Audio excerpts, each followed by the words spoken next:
Assalamualaikum warahmatullahi wabarakatuh. Perkenalkan, nama saya Retno Widyaningrum dengan NPM 4220036 dari kelas 3A Prodi Biologi. Di sini saya akan menjelaskan materi tentang taksonomi tumbuhan spora atau Cryptogamae. Guna memenuhi mata kuliah taksonomi tingkat rendah yang diampu oleh Ibu Reni Dwi Riastuti MPDSI.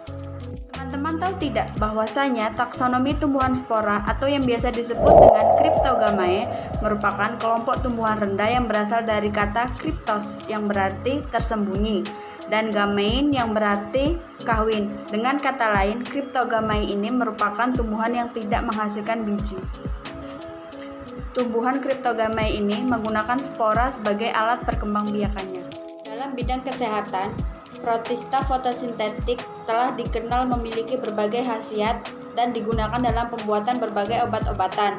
Misalnya, chlorella yang telah diketahui mengandung klorofil 2-3% dari beratnya, protein 55-60%, vitamin C, vitamin E, kalsium, kalium, dan magnesium, serta berkhasiat meningkatkan daya tahan tubuh, menurunkan tekanan darah tinggi, memperbaiki pencernaan, mendorong pertumbuhan bakteri yang bermanfaat dalam usus, menanggulangi sembelit, serta mencegah MAH dan mencegah tumor.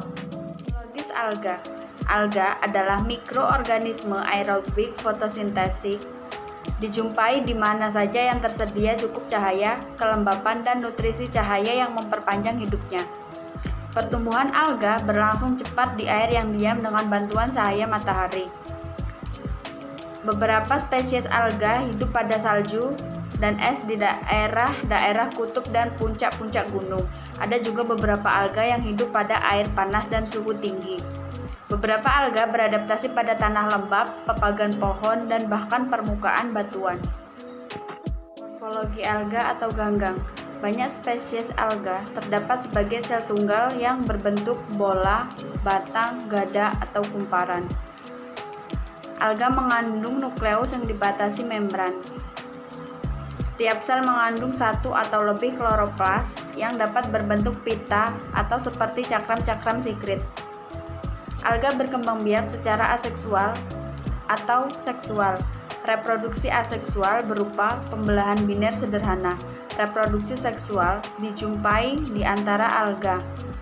Dalam proses ini terdapat konyugasi gamet atau sel seks sehingga menghasilkan zigot. Spesies tumbuhan lumut mempunyai peranan yang sangat penting dalam kehidupan manusia, diantaranya menahan erosi tanah, mengurangi bahaya banjir, meningkatkan sumber air, mensuplai oksigen, sebagai bahan pembuatan obat kulit, sebagai pembuatan obat mata, sebagai obat hepatitis, sebagai obat antiseptik, sebagai obat penyakit jantung, obat pneumonia, mengobati luka bakar dan luka luar.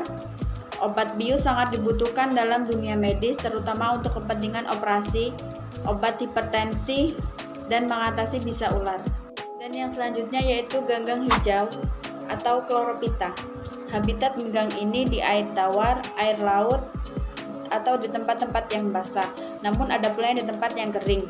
Reproduksi kelompok ganggang hijau berkembang biak secara vegetatif atau aseksual, yaitu pembelahan sel, fragmentasi, pemisahan koloni, dan pembentukan spora.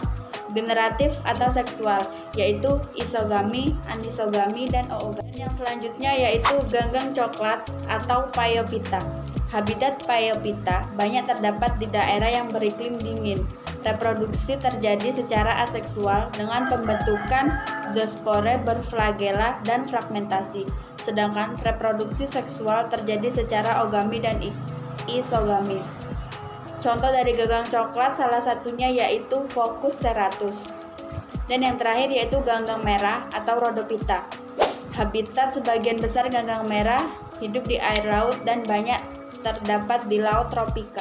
Baiklah, mungkin hanya itu saja yang bisa saya jelaskan dan saya paparkan. Kurang lebihnya saya mohon maaf, kepada Allah saya mohon ampun. Saya akhiri, wabillahi taufiq wal hidayah. Wassalamualaikum warahmatullahi wabarakatuh.